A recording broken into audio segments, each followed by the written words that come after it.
And so not everyone is locked down within the building, but they have closed off those corridors from 7 to 4. But the biohazard was detected around where you see it says apex between 5 and 6. And so you have the Pentagon police with their hazmat suits on and gas masks. That's out of precaution, obviously. They have drilled for these kind of things in the past. But from and we have also asked whether Secretary Hegseth and General Kane, the chairman of the Joint Chiefs, whether they have been evacuated or not. I'm told that the NMCC, that's the National Military Command Center, has not been evacuated. That is down in the basement, and it is closer to between Corridor 8 and 9.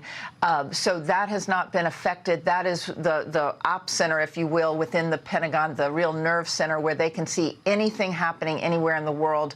They would be watching, obviously, what's going on in the Middle East, CENTCOM. And, of course, CENTCOM has its headquarters down in Tampa, so those operations would not be disrupted down in Tampa, Florida. They would be running still any sort of military operations out of the Middle East through Tampa. But the NMCC has not been affected. The Joint Staff has not been evacuated. But there is still some concern in that area between Corridor 5 and 6 where the biohazard was initially detected. Harris? Look, Jennifer, your team is telling mine you're now going to go and talk with your sources, and we'll bring you back. I know that this is a fluid situation, and you need to do that. I appreciate you joining with us, and I know that we can get you back as the news warrants, but I want to give you a chance to do that. And you pointing out that between 5 and 6 apex area, I'm going to ask the team to take that map down and mark it. It's the center point. It's the very top. If you would look at it as a house, it would be the top of the house at the center where it says apex, and then go straight down between 5 and 6, and that's what Jennifer is talking about. Jennifer, obviously, thank you. Yeah, I'm going to try and get more information. Bye. And so appreciate it. And on the phone with me now, I'll bring in James Gagliano, former FBI supervisory agent and Fox News contributor. James, this is a situation that is unfolding before our eyes. We don't have a lot of information, most importantly, on what this could be in terms of that biohazard that's giving off a scent. And detectors have picked this up. They are searching different locations now in that enormous building. And I want to just get from you, have you been there? What can you tell us? And really what they're dealing with as they search for this? Sure, absolutely. I mean, Harris, it's been many years. My military time was in the late 80s and early 90s. But the building itself has not changed structurally. You kind of laid out how long it is linearly. If you laid everything out, it would be over 17 miles worth of corridors and passageways.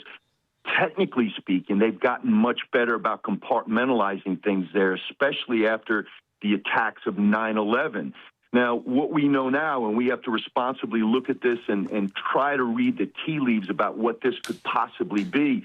Is it related to a biohazard, or could it be a false alarm? These things can be triggered by many different things, but chemicals can set them off, and certainly biological agents can set them off. And I'm young enough to remember that on 9/11 we had the big anthrax scare immediately following that. Our country's at war. And I'm not suggesting that this is an attack by any bad state actor, but, you have to take these things kind of seriously. Could it possibly be a terrorist attack? Could it possibly be a bad state actor like Iran or North Korea, China, Russia, the usual suspects? So I think right now the important thing is that they're clearing people out. They're doing this in a smart way. This is not crisis resolution. It's not running to the sound of the guns, sending in SWAT teams, sending in FBI, HRT. This is more consequence management, making sure that there isn't a device that was placed, making sure that there weren't any agents that were put into the ventilation system or anything like that. The military is full of, chemical, biological, radiological, nuclear, and explosives experts. So we call that CBRNE. They've also got civil support teams, and they've got the FBI's National Capital Response Team, which has one of the best hazardous materials teams in the country, if not in the world. So they're all sorting through this right now and scrambling. But, way too early to tell any kind of motivation or whether or not this is even a legitimate detection that took place or possibly a malfunction in the system. Let me ask you this. You mentioned all those teams, the CBRNE, the explosives experts teams that are there now. How often or do they normally coordinate with one another? Because that's what makes something like this difficult. I mentioned how enormous this building is. People know that. They can tell from the pictures. Maybe some of them have visited the beautiful 9/11 memorial that sits there. But even as we take out a wider look from the sky, it sits on 29 acres. And it's got a courtyard at the center. And when we were looking, I'd want better live pictures on this to know, are there any people outside? Have they started that sort of thing? Because you would have thousands of people now just sheltering in place, starting at the A-ring, and everybody told not to go near the place where they detected the sound. I mean, the scent, forgive me. James. Yeah, we have come light years in the 25 years since 9/11, Harris, and a big part of that is the recognition that the United States military, the Department of Defense, federal law enforcement, all the components of Homeland Security, the Department of Homeland Security, all of them have to work hand in glove. And I guarantee you that, they do tabletop exercises for things like this. They do field training exercises for things like this. They do things called tactical exercises without troops, where people get around a table and they game plan, what if this happens, what do we do? And again, such a massive structure like the Pentagon, and obviously being, a place that would be considered a target-rich environment for somebody looking to do, or some people looking to do, harm on our country. There are somewhere between 20,000 and 30,000 employees that turn out of that place every day. Many of them are high-ranking military officials, but you also have a lot of civilian support staff there as well. I can promise you this. I know that, again, I mentioned earlier the National Capital Response Squad. It's out of the Washington Field Division of the FBI, and certainly the Critical Incident Response Group. I'm using a lot of acronyms. CERG down at Quantico. They would obviously all be in on this as well, and they've probably worked through similar things to this. How do we handle it? What do we do with crowd control? Where do we move people? And then how do we get to the bottom of it? All right, James, I'm going to ask you to stand by. We also have Bill Daley on the phone. I want to go back to our correspondent, Lucas Tomlinson, who's live at the White House. And Lucas, because you are there, if there has been any word from the White House, from the president. Nothing from the White House or the president yet, Harris, but I did just text a colleague who is at the Pentagon, a former Navy friend, who says that the Pentagon is taking this threat seriously. He expects the lockdown to last for the next few hours. They have found some material, and they are testing that material. There are some rumors about what it is, but so far, this is what we know.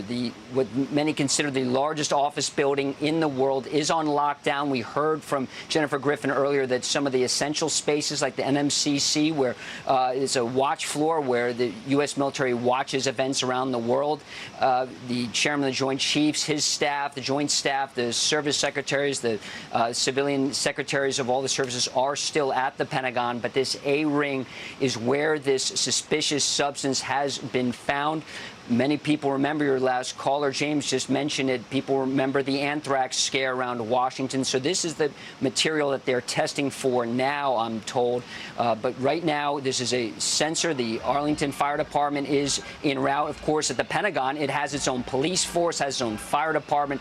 This is a building that anywhere from 20 to 25,000 people come to work every day. There's a large civilian workforce. You have contractors. You have tour groups. Not everyone can just walk in off the street and go into the Pentagon. Your name has to be scrubbed. Background checks have to be handled. But considering everything that's been going on in the world in the last few days, Harris, there's a reason this kind of heightened urgency is being taken, and they're going to test that material, and we're waiting on that test. Well, but and that expect the lockdown to continue for the next few hours, is what I'm told.